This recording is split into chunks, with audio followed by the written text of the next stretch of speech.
ఓం నారాయణ ఆది నారాయణ. ఓం నారాయణ ఆది నారాయణ ఛానల్ను ఆదరిస్తున్న గురు బంధువులకు స్వాగతం, సుస్వాగతం. ఓం నారాయణ ఆది నారాయణ. ఓం శ్రీ భగవాన్ వెంకయ్య స్వామి నమః. ఆశ్రిత జనరక్షకుడు, దీనజన బాంధవుడు శ్రీ భగవాన్ వెంకయ్య స్వామి వారి పాద పద్మములకు నా ప్రణామములు. సమస్త సగుణ రూప నిర్గుణ రూప గురుదేవుల పాద పద్మములకు నా నమస్సుమాంజలి.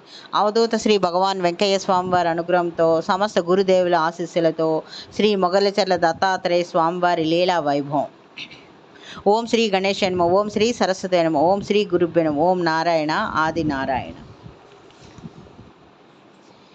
ఈ భక్తురాలి పేరు మల్లెపోయిన సుబ్బమ్మ. ఈమె లింగసముద్రం మండలం తిమ్మారెడ్డిపాలెంలో ఉంటారు. ఈమెకు శ్రీ మొగలిచర్ల దత్తాత్రేయ స్వామివారి వయసే.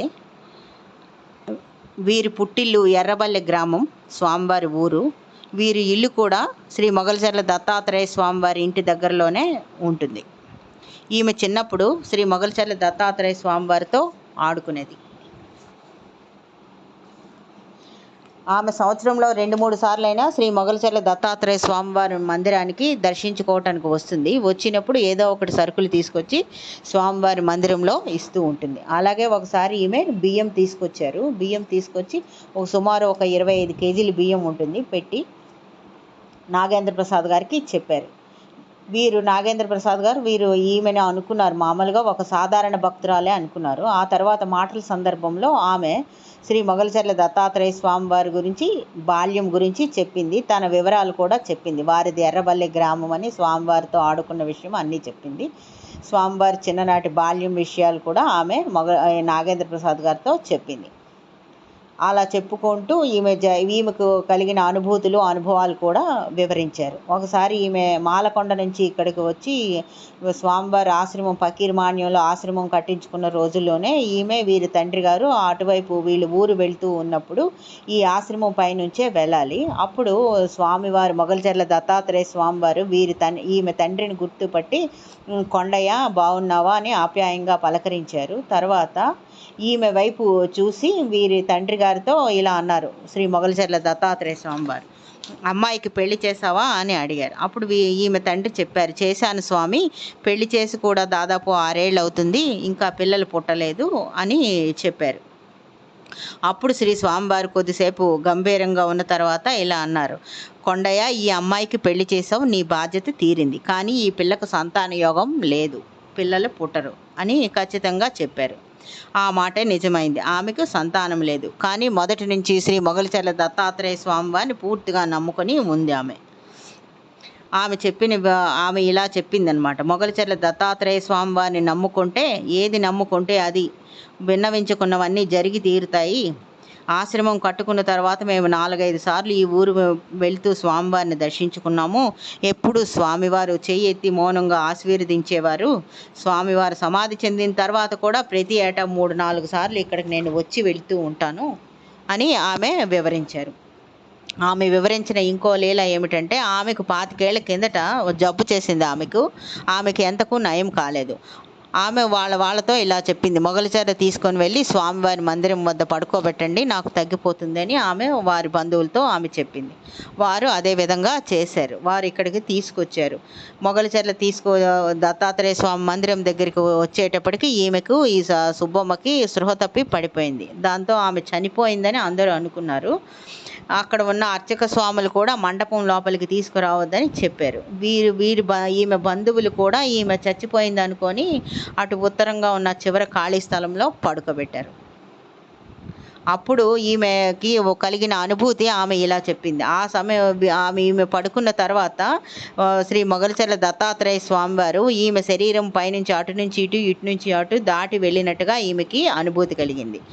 వెంటనే ఈమెకు స్పృహ వచ్చింది, లేచి కూర్చుంది. వాళ్ళంతా ఆమె చనిపోయిందని ఏడుస్తూ ఉన్నారు. కానీ ఈమె లేచి కూర్చునేటప్పటికి అందరూ ఆశ్చర్యపోయారు, ఆనందపడ్డారు. స్వామివారి దయ వల్ల ఈమె చచ్చిపోయినది తిరిగి బ్రతికింది. ఈమె చెప్పినది ఏమిటంటే, ఎప్పుడు ఏ కష్టం వచ్చినా స్వామివారిని తలుచుకుంటే వెంటనే గట్టును పడేస్తూ ఉంటారు స్వామి, ఎప్పుడు స్వామి సాక్షాత్ నా ముందే ఉంటాడు అని ఆమె కళ్ళనీళ్ళు చెప్పుకుంటూ చెప్పింది నాగేంద్ర ప్రసాద్ గారితో. ఇంకొక లీల,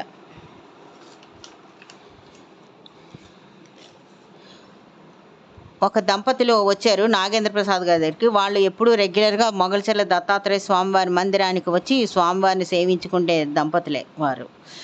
వారు వచ్చి నాగేంద్ర ప్రసాద్ గారితో వారు ఇలా చెప్పారు. వారి అబ్బాయికి వివాహం నిశ్చయమైందన్నట్టు, వివాహం శ్రావణ మాసం అని చెప్పారు. అమ్మాయి తరపు వాళ్ళకి కూడా చెప్పినట్టు, ఆ తర్వాత వివాహం స్వామివారి మందిరంలో చేసుకోవాలని అనుకున్నట్టు నాగేంద్ర ప్రసాద్ గారికి చెప్పారు. వాళ్ళు రెగ్యులర్‌గా వచ్చేవాళ్ళే కాబట్టి వీళ్ళు నాగేంద్ర ప్రసాద్ గారు ఏమీ ఆలోచించకుండా వెంటనే సరే అని చెప్పేశారు. చేసుకోండి అని అనుమతి కూడా ఇచ్చారు. అప్పటికి సుమారు పెళ్ళి 1 నెలన్నర ఉంది. శ్రావణ మాసం వచ్చింది. సాధారణంగా శ్రావణ మాసంలో వచ్చే శని, ఆదివారాల్లో భక్తుల తాకిడి మందిరానికి చాలా ఎక్కువగా ఉంటుంది. వివాహాలు కూడా జరుగుతూ ఉంటాయి. అందుకు తగ్గట్టే ఏర్పాట్లు కూడా చేసుకుంటూ ఉంటారు. మొదటి వారం గడిచిపోయింది. అప్పుడు గుర్తొచ్చింది నాగేంద్ర ప్రసాద్ గారికి. ఆ దంపతులు వచ్చి వాళ్ళ అబ్బాయి వివాహం అని చెప్పి వెళ్ళారు కదా! వీళ్ళు రాలేదేమిటి? నేను మర్చిపోయానా అని అతనికి నాగేంద్ర ప్రసాద్ గారికి సందేహం వచ్చింది. దాంతో వారు సిబ్బందిని అడిగారు.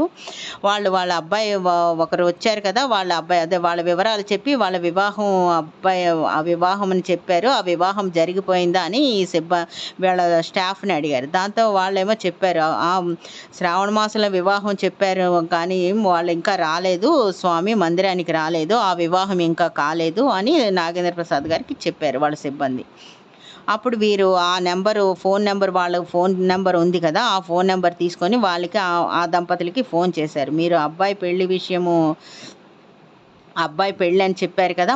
మీరు ఇంకా రాలేదా అని వాళ్ళని అడిగారు. అంటే అప్పుడు వాళ్ళు ఇలా చెప్పారనమాట. అబ్బాయి పెళ్లి విషయం మీతో మేము వచ్చి మాట్లాడతాము. వచ్చే ఆదివారం నాడు నేను నా భార్య ఇద్దరం గుడికి వస్తామని ఒక యుక్తసరిగా చెప్పేసి ఇంకా ఏమీ పెద్దగా మాట్లాడకుండా ఫోన్ పెట్టేశారు. అప్పుడు వీరికి నాగేంద్ర ప్రసాద్ గారికి అనిపించింది ఏదో జరిగింది అని అనిపించింది. తర్వాత మామూలు పనుల్లో అతను నిమగ్నమైపోయారు. ఆ మరుసటి రోజు ఆదివారం ఆ దంపతులిద్దరూ మందిరానికి వచ్చారు. వాళ్ళ కుమారుడు కూడా వారితో పాటు వచ్చాడు.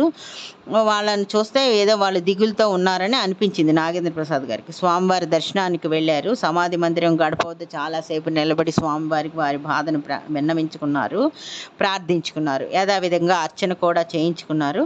వీరిని అనుమతి అడిగి సమాధి మందిరం లోపలికి వెళ్ళి సమాధికి తల ఆనించి నమస్కారం చేసుకున్నారు.